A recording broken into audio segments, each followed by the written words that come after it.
Hey, what's up, YouTube? Back with another video, another storytelling. Um, excuse me. I don't want to get into oh boy, when I talked about I don't know if I remember y'all telling me that excuse me, got a little cold. I'm getting over. Sorry about that, guys. But I want to tell y'all about a storytelling that I love to do. Um, we're gonna talk about when I started my first sales team. So I got to go back in the archives a little bit because it's been a long time since I can remember this stuff. So I got to remember. But so just like I told you guys back in the day when I came into the company that I started with in the alarm business, which was great because I got a chance to really learn some things and learn how to um, basically grow a team and in a winning team at that. So, I stayed in the alarm business for some years. I want to say I stayed in the alarm business maybe about 5 years. If I can remember back that long, but it's about 5 years I stayed in the alarm industry. So after the alarm industry, I moved on to satellite television industry. And I know I can't remember if through some videos that I told you guys about. Um, I used to do direct TV. I did because I told y'all guys how I sold 60 units on one block. So anyway, as I got into the left the alarm industry, I moved into satellite television. And when I moved into satellite television, obviously I got a chance to learn that business, and I came out the gate, did very well, being a consultant, and it was kind of a wide open market at that time. So I wanted to, build something. So anyway, I left. I left the company that I was working for. I kind of was going out on my own at that particular point. Um, and now at that point, I never had a lust of entrepreneurship. So it was a little nerve wracking for me, but I wanted to go on and kind of start building my own team and doing some of my own things. So anyway, I went and I found a mom and pop company. They were a family owned business. They were doing some direct TV units. So I went in there, talked to the man, I talked to one of the owners. Excuse me. And one of the owners was like, yeah, we with it. They wouldn't. Now at that time they were doing like over the phone. They had like a phone set up. They were doing pretty decent numbers, but they didn't have any door to door obviously experience or anything like that. So I had a chance to talk to them guys, and they said, "Come on over. Build your team." So what I did was I built my team. Now, back in that era, it wasn't no internet. Of course, you had a computer, but wasn't no internet. Wasn't any social media to kind of get your marketing out there. So what I did was I kind of went to people that I knew. I threw it out. Told people I was going to be building some sales reps. Do they know any people that want some jobs and things of that nature? And it was crazy. People was referring me to their kids and some of their young, I guess it was like younger teenagers, like 18, 19. And I guess at that time I was maybe my late 20s, maybe. So I ended up bringing in some folks. I want to say I brought in probably about 10 people, about 10 reps I had. And I ended up training these guys. So it was real cool. They all of them was really coachable. Um, I had one guy, he really flourished. I think I want to say his name was Rodney or something, but really intelligent young guy. And was so crazy. because I end up training these guys. And let me tell you, it's so crazy because at the time we were going door to door, we were well dressed. And I used to require the guys to wear ties. And it was unbelievable. I think I had maybe about 7 guys at the time. I know I had a young lady. It was just like I said, guys, so vivid, so long ago. But anyway, um, I remember at that time, none of them could tie ties. None of them. Crazy. I mean, it was unbelievable. So I had to go around to each guy that came in before we went out in the field, and I had to tie these guys' ties. Unbelievable. I still remember that like it was yesterday. So anyway, I tied their ties up. And now during that time, we went through, I want to say I had them in training for about a week and a half or something. So had them in training. I taught them door pitches and all of that good stuff, rejections at the door, a whole nine, okay? So they all soaked it up. They were really good kids, man. So we end up going to the field. So now that time, you don't know what you're going to get. And during that era, I was young and green myself because I didn't know what my training skills were like. Was they going to jump on board? Was they going to prosper? I didn't know. But anyway, we went to the field. And we ended up getting some success kind of quickly. One of the guys ended up getting a sale. And that one sale kind of translated to everybody in the office. Everybody felt like they can get on board. So they end up getting on board. And I'm sorry, a little distracted, somebody driving past me. But they end up getting on board. He got his first sale. Then I want to say one of the young ladies got a sale. And then another guy got a sale. So I think that first day we came back with about 3 sales. I want to say 3 sales we did. So, man, so much excitement through the office that time. I was kind of really happy because at that particular time, my training worked. It was like people know how to go out here and know how to earn a living. Everything they listened to me and they went out and achieved it. So it was new to me because I didn't have anybody else but myself that was training these guys. So I didn't have any assistants. I didn't have nothing. It was just completely all me. So we ended up having success. I want to say we went out the next day. Man, that thing picked up in the office, translated in the office. I want to say we went out that next day. We had about 7 sales. Crazy. And we ended up having more sales that particular day.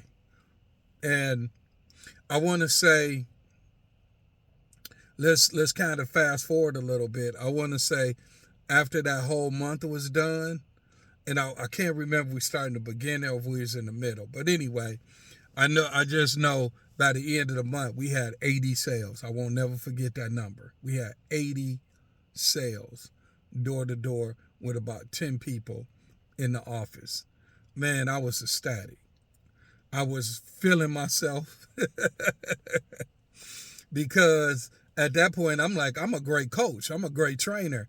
I can sell and I can train, because typically, in sports, and I love to have the sports reference, some people can really play and some people can't really coach or they can't own and direct a team.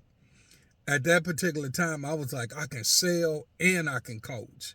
So, man, I was feeling myself. So anyway, let's move forward. I ended up adding some more people to the team at that particular time. So I want to say we came back. We had another great month, finished somewhere around 70, 80 sales or whatever. We still kicking behind. We knocking it out the park. So at the time when I took the job, we just kind of set me a salary.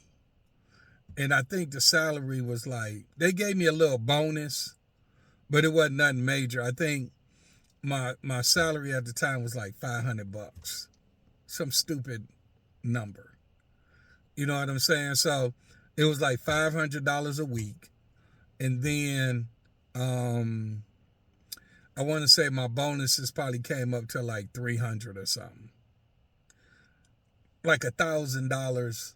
Well, it wasn't even $1,000 because it was like I got like an extra bonus. I want to say at the end of the month, so it was like 400 or something stupid that wasn't no money.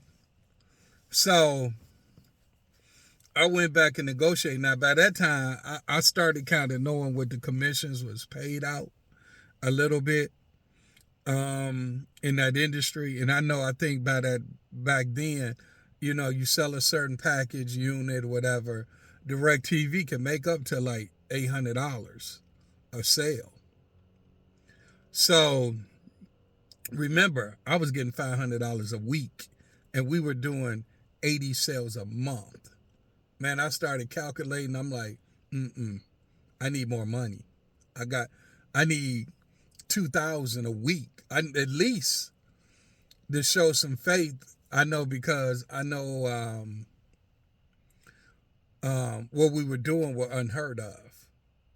I mean, I just took the recipe, what I learned, and I took it over there. I just said at the time we was gonna have the best well-dressed reps. We was gonna have the highest numbers. Um, we were gonna shock the world and do everything. Everything that I said that I learned, I passed it on to these guys, and it came to fruition. So I went back in the office and I sat down with the guys. And I think we was probably about 3 months into it, 4 months into it, And I want to say at that time I had just built me a new house. So I had just built me a new house with me and my wife. And I mean, I wasn't even married. My girlfriend, my ex-girl at the time. But we had built us a house back then. And, I was like, I need more money. Just built a house. I need, I got my girl and I had her daughter. So I had quite a few obligations at that time. So I just knew we were tearing it up. So I went back. So anyway, I came back in the office one day and I went in there and I sat down with the guys and I said, man, we killing it. I was kind of like the man in there. They pat me on the back every time they came and see me. So I sat down with the guys and I said, you know what? I said, I know what we negotiated with when I first came in. Well, I kind of succeeded the level that we thought I might be in. I thought we had to ramp up time and do this and do that. Oh, yeah, Dion, no problem. We know you're doing great. You're doing great work. So what you thinking about? So I came back to him and I said, well, I'm thinking about 2,000 a week. Really? I said, yeah. We doing 80 deals a month. Dion, I don't know about that. I said, really? I said, he was like, I don't know, man, if we can afford to pay you that type of money. So I remember one of the brothers sitting in there, and one of the brothers was like, okay, we need to up his pay. So he said, okay, Dion, how about we settle in with about, I want to say at the time it was like $1,000, $1,100. And I was like, He said, I tell you what. He said, let's keep the $1,100 until we're going to throw your bonus bigger at the end of the month. I said, well, what's the bonus going to be? He said, if you hit the numbers that you've been hitting, we'll throw an extra $2,000 in your check every month. Now, I still was like, because I knew I'm doing way more numbers than that. But it was a start. And I was like, okay, I can always come back because I'm like, I got him here. So I'm thinking about going back to him again. Let's wait about another month or two. Let's knock it out the park. So one of the brothers was sitting there. He was pissed. He was so mad at me because I came in and asked for more money, he stormed out the room. And I'm like, dude, I'm like, now if you want to take them door to door, you can take them door to door. You know, because I'm in the field with these guys. I'm making sure they getting paid. I'm making sure they earning their keep. I'm out there with these guys every single day. And the guy was mad about it. I was like, well, whatever. You know what I'm saying? Because I know what my worth was at that particular time. So anyway, you know, we come back. We still knocking them out the park. I'm still killing them. Still doing great. I come back again. I come back again and I want more money. I'm like, I know we consistently stand on this grind and I'm proving myself. And I go back to him again. I'm like, you know, dude, the expectations is now at this particular time, I know I'm ready to walk at that point because I felt like if I felt like if I stay, somebody called, but if I stay, I would still get played. That's just the way I was thinking.